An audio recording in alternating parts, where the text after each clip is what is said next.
Good morning, good afternoon, and good evening to you, depending on where you are watching us from. Hello, my great people. I have said this here before. I have said it here, and thank God some people are highlighting it.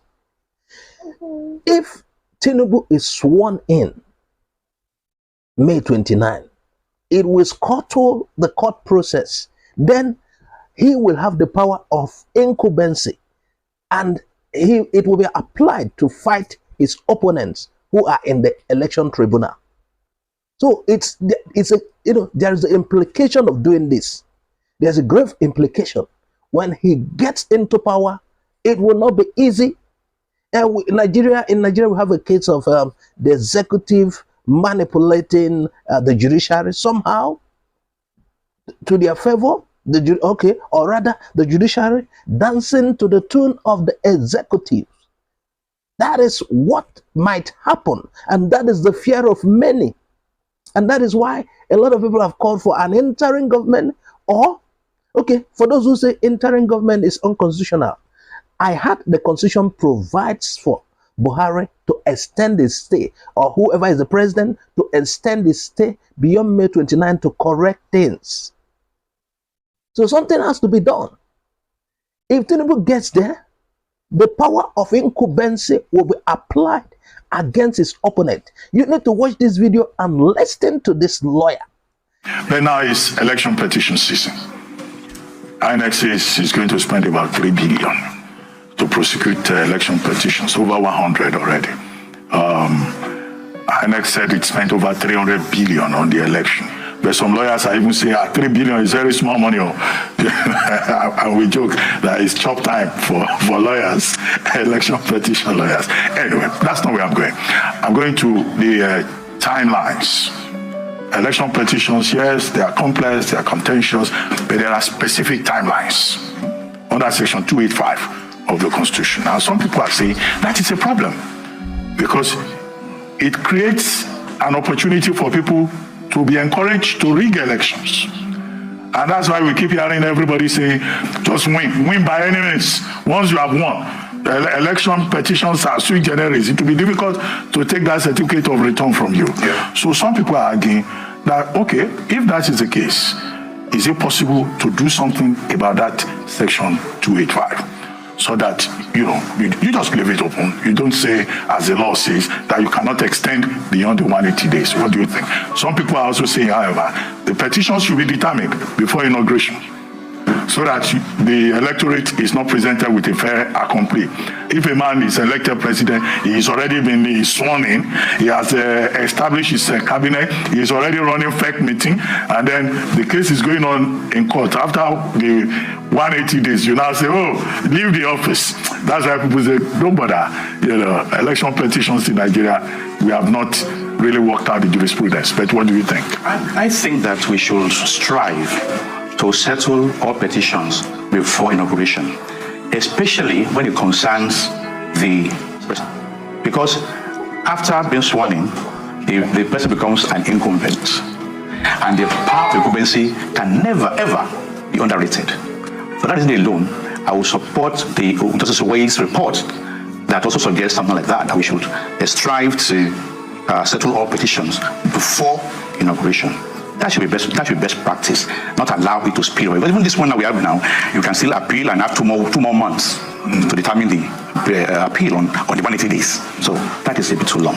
So you are saying that many of the people who have gone to tribunals, they are at a disadvantage in terms of fair hearing because the law creates that situation. The law only gives you the upper limit.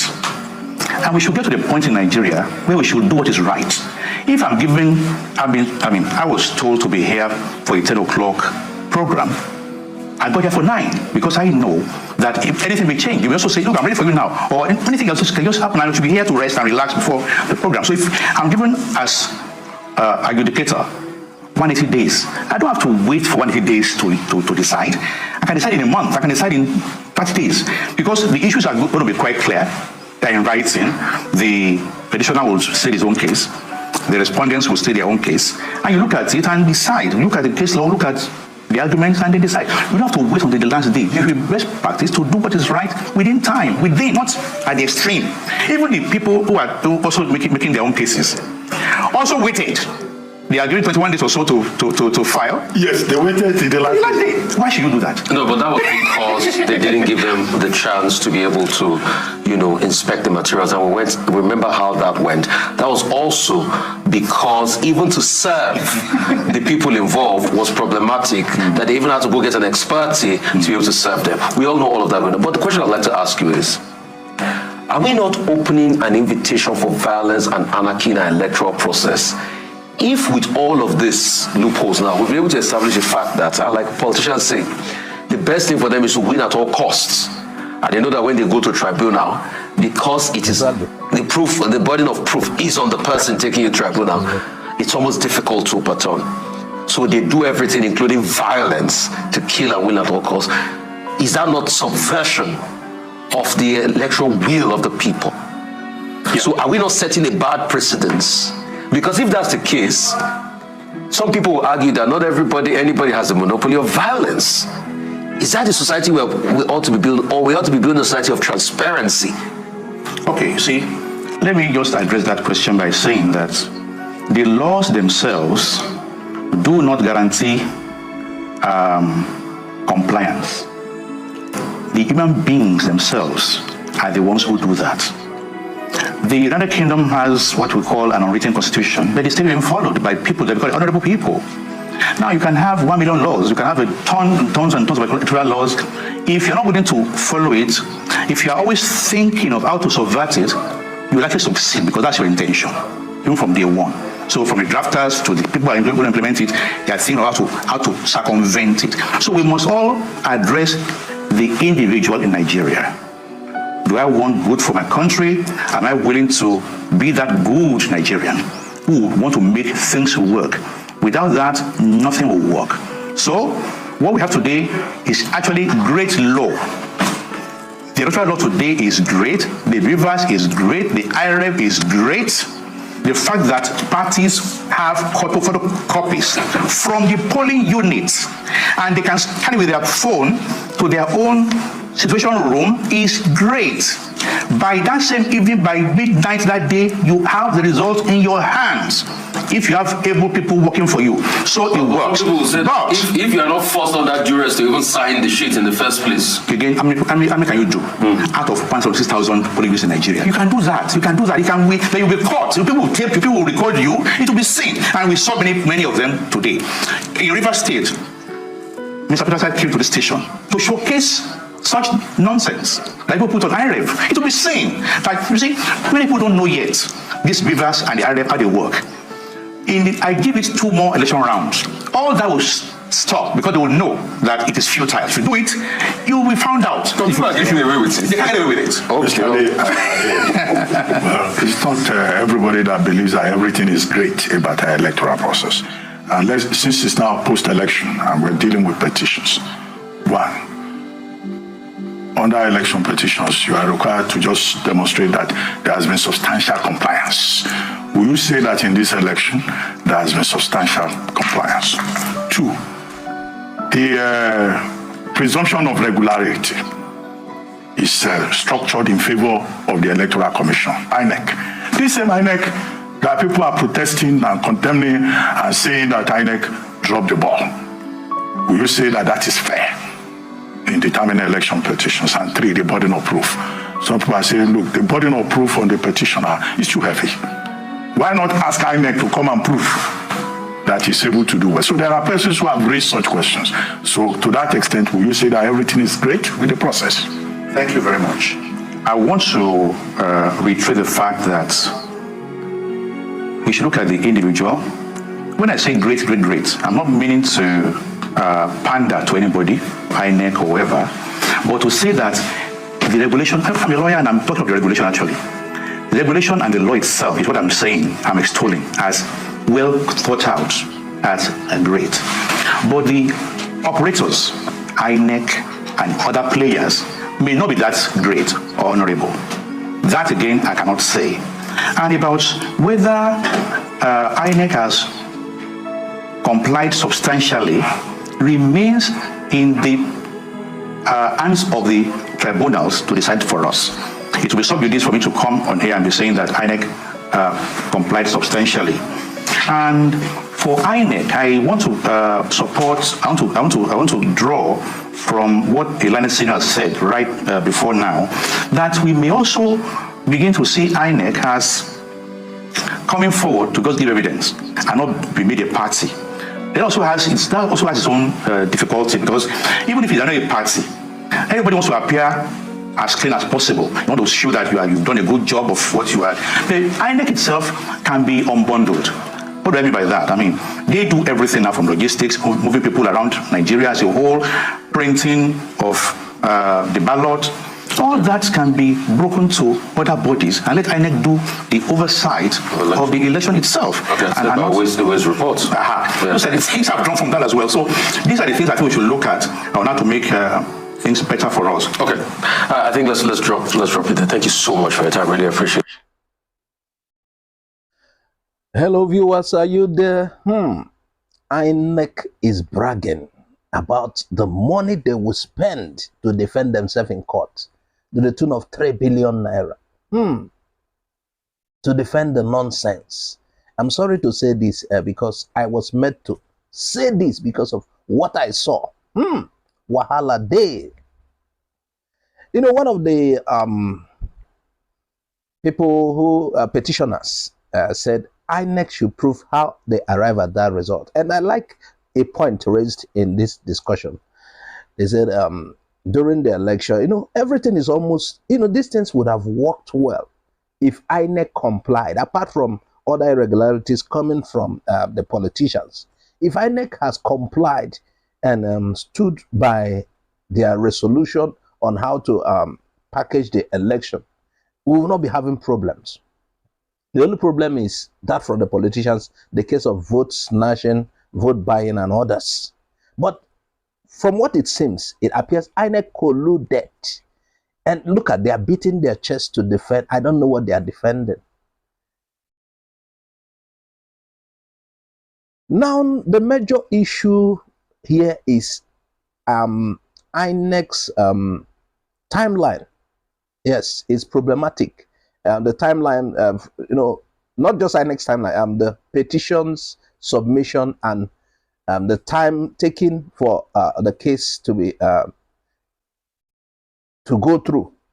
For example, it should have been made in a way whereby none of the contestants can get into office until the tribunal is done, and the tribunal has a short time. Even though we notice INEC tried to frustrate some particular parties. When the court gave them access to electoral materials, they have not been provided. They didn't get such access to compile their petitions. Meanwhile, they managed, and that is why you see, for example, P2B Labour Party's case was like, a lot of people were expecting him to focus on the beavers and the rest. But because of they don't have materials enough, INEC said they're wiping off the beavers for the gubernatorial elections and, you know, other things. And up to date, based on what we're hearing, even the Lumina said it, INEC is still uploading results that would have been transmitted real time. They gave some excuses that, can you imagine somebody saying INEC servers was hacked billion times, billion times? Can you imagine? And people are listening to that. So back to what we are saying, the timeline for the tribunal, it should have been made in a way nobody will get into office because of the power of the incumbency. You know what it means for somebody to be in office 1 month, maybe 3 months, at the end of the day, the tribunal. Do you think it's possible in most cases, in the kind of setting we'll find ourselves, like Nigeria, for the tribunal to like, you didn't win? And this, no, you know, our focus here is mainly on the presidential level. And you know what it means? Like I said earlier, the power of incumbency. When somebody gets there, he has influence. I'm not saying that is how it should be, but because of our not really because of our system, but because of manipulations here. It appears the judiciary is not totally independent, unless we are going to begin to see new things where the executive will not dictate to them. They will do their work properly. But what we are seeing and may likely see is the weight of the incumbency now applied to bring down other opponents in the tribunal, the petitioners and the rest of them. So that is why a lot of people are not satisfied with seeing Tinubu get there first. They wish, that is why they, some of them called for interim government. And in this case, interim government is not constitutional. So the next step suggested by Tony Nnadi and his NINAS, the NINAS group, is that the president has the right, the power to stay in office beyond the stipulated time, if need be. In such a situation like this, where the presidential election result is greatly contested, I think that should be the case. The president can extend his stay while until things are gotten right, and the tribunal should quicken their step. Yes, the tribunal should make it easy. Can you imagine the other day we had Atiku, Atiku and Buhari 2019. They contested PDP and APC. Atiku was like the petitioner, and the case was dragged even towards this end of Buhari's tenure. That is how bad it is. So people are calling for suggestions, and there should be amendment to that act, yeah, so that nobody will get into office, while the tribunal should make judgment as quick as possible. So if INEC does their work well, and we won't be having several problems. And like the Gates said, and even his the host, it's a case of you can always, it's possible that people can buy INEC. Yes, INEC can promise people who do deal with them, we will announce you as the winner. We will announce you as the winner. And definitely you'll be sworn in, and just know how to go about the court thing.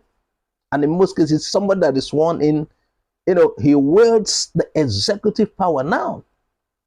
I don't know whether you're getting what I'm saying. He wields the power, especially in the case of gubernatorial and presidential, somehow.